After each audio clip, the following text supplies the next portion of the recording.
ብዙ ሴቶች ካገቡ በኋላ ባሎቻቸው ከዚህ በፊት ፍጹም የማያውቁት ሌላ ሰው እየሆንባቸውና መውጣትን መኖርን ወደሚከብዳቸው ቅርቃር ውስጥ ገብተው ራሳቸውን ያገኛሉ።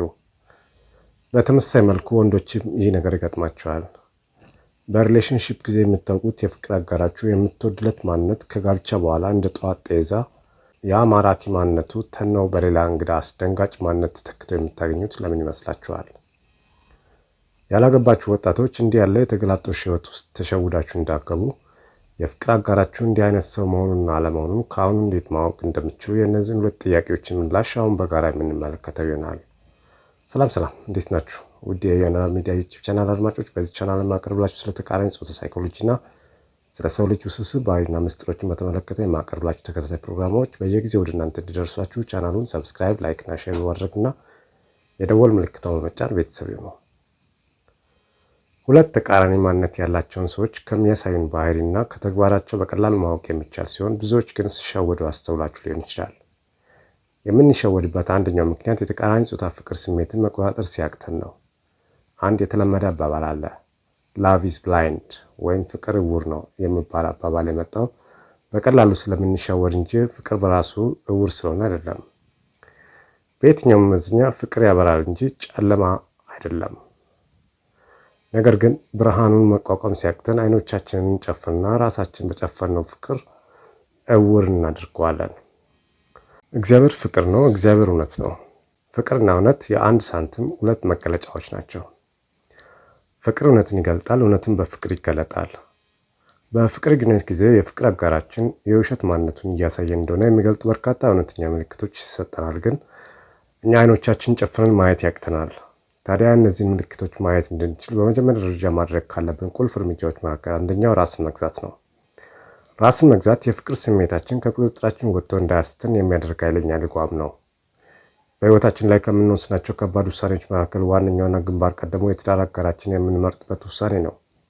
ይህ ውሳኔያችን የሕይወታችንን ምዕራፍ ማርሽ ቀያሪ ስለሆነ ወደ ደስተኛ ሕይወት አሊያም የእግር ሰዓት ወደሚሆን ነበልባል ሕይወት ያሸጋግረናል።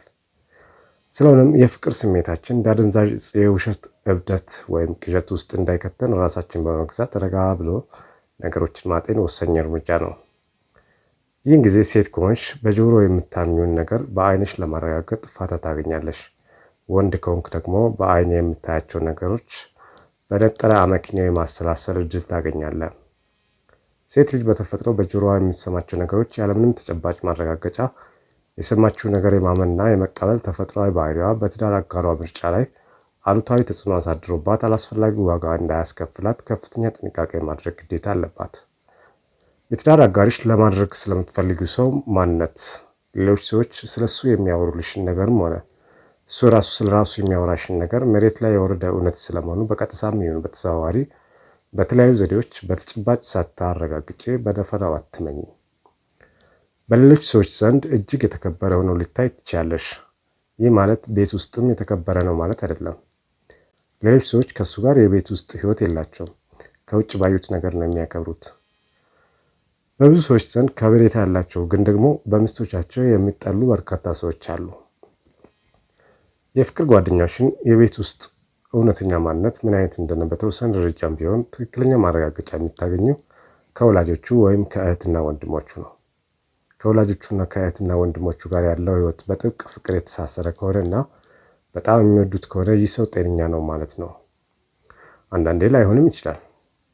እህቱን ወይም ወንድሙን የማይወድና ወላጆቹን የማይንከባከብ አንቺን የመውደድም ሆነ የመንከባከብ እድሉ በጣም ዝቅተኛ ነው። ይህ በሁለቱም ጾታ የሚሰራ ቴክኒካል ማረጋገጫ ነው። ታዲያ የፍቅረኛሽ ወይም ፍቅረኛ ለቤተሰቦቿ ያላት ፍቅር ምን ያህል ነው? ራሳችሁ መልሱ። ሁለተኛው የፍቅረኛሽ እውነተኛ ማንነቱን የምታውቅበት መንገድ ለቤት እንስሳትና ለተፈጥሮ ያለው አመለካከት ነው። ይህ ብዙዎች የማያስተውሉት አስደናቂ እውነታ ነው። በሁለቱም ጾታዎች የሚሰራ ባህሪ ነው።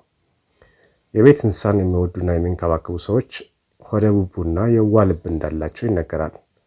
የዚህ መረጃ እውነታ ከላይ በምስሉ ማየት ትችላላችሁ። ይህን በቀላል ምሳሌ ለማስረዳት ያህል ለሁለት ወክ ያደረጋችሁ አንድ ከአቅሙ በላይ ጭነት ተሸክሞ እየተሰቃየ የሚጓዝ አህያ መንገድ ላይ ገጥሟችሁ የአህያውን ስቃይ ፊል አድርጎ ሲያዝንበት ካስተዋልሽ ምናልባት እድለኛ ሴት ልትሆኚ ትችያለሽ። ላንቺ የሚያሳየውን የዋህነት ለየትኛውም ተፈጥሮ ካሳየ የዋህነቱ ፌክ ወይም ውሸት ሳይሆን እውነት ነው ማለት ነው። እንዲህ ሲባል የቤት እንስሳ የማይወዱ ሰዎች የዋህ አይደሉም ማለት አይደለም። ነገር ግን አንድ ሰው ድመት ባይወድ ውሻ ሊወድ ይችላል። ድመት አለመውደዱ የትኛውም እንስሳ አንዳች መጥፎ ነገር አጋጥሞት ሲመለከት መርዳት ባይችል እንኳን እንዳያዝንለት አያደርገውም። በዚህ አጋጣሚ የምታስተውዩ ሌላው ነገር ባልሽ በዙሪያው ያሉ ነገሮችን በንቃት የማየትና የማስተዋል አቅም እንዳለው የሚጠቁም ነው። ተፈጥሮን የማድነቅ ልምድ ያላቸው ሰዎች ብዙ ጊዜ ልበቅንና መልካም ሰዎች ናቸው ይባላል። ሶስተኛው የፍቅረኛሽን እውነተኛ ማንነቱን የምታውቁበት መንገድ ከንግግሩ ነው። ንግግሮቹ በራሱ ላይ ብቻ ያተኮሩ ከሆኑ ችግር አለ ማለት ነው። ስለ ራሱ ለአንቺ ከማስረዳት ይልቅ ስለ አንቺ የበለጠ ለራሱ ለማወቅ ጥረት ሲያደርግ ካስተዋልሽ በሳል ሰው ነው ማለት ነው። ይህ ባህሪው በራሱ ላይ ያለውን ኮንፊደንስ የሚመሰክር ነው። አራተኛው በባህሪውም ሆነ በተግባሩ ውስጥ በግልጽ የሚታዩ ድንበሮች አሉት። ሪስፔክትፉል ባውንደሪስ ይሉታል። አንቺን ለማስደሰት ስል እነዚህን ድንበሮች አይጥስም። ለምሳሌ እሱ የሚወደውን ስራ አንቺ ባትወጂለት ለአንቺ ብሎ የሚወደውን ስራ አያቆምም። እንደዚህ ሲልሽ ግትር ነው ማለት አይደለም። ነገር ግን የራሱ የሆነ የማይደራደራቸው ግልጽ አቋሞች አሉት። እንዲህ አይነት ባህሪያት ለኃላፊነት ብቁ እንደሆነና ጠንካራ ዲሲፕሊን ስብዕና እንዳለው የሚመሰክር ስለሆነ የውሸት ማንነት የለውም። አምስተኛው ጥፋቱን ላለማመን ሰው አይደረድርም። ጥፋቱን ያምናል። ከዚህም በተጨማሪ ስሜቱን አይደብቅም። ቁጣውም ደስታውም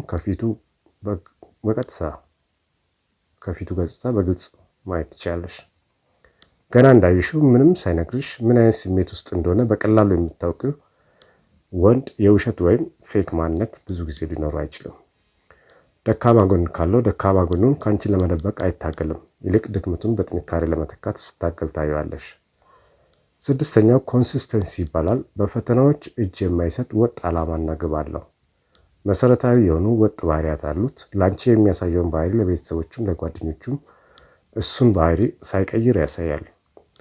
እነዚህን ከላይ የተጠቀሱ ባህሪያትን ያሟላ የፍቅር ጓደኛ ካለሽ ለትዳር ብቁ ስለመሆኑ አትጠራጠሪ። ይህ ለሁለቱም ጾታ የሚሰራ ስለሆነ ሴቷም ይህን ባህሪ ካሟላች የትዳር ሴት ናት ማለት ይቻላል። በቀጣዩ ጊዜ በሌላ ርዕሰ ጉዳይ እስክንገናኝ በቸር ቆዩልኝ። ዮናታን ነኝ። ቻው።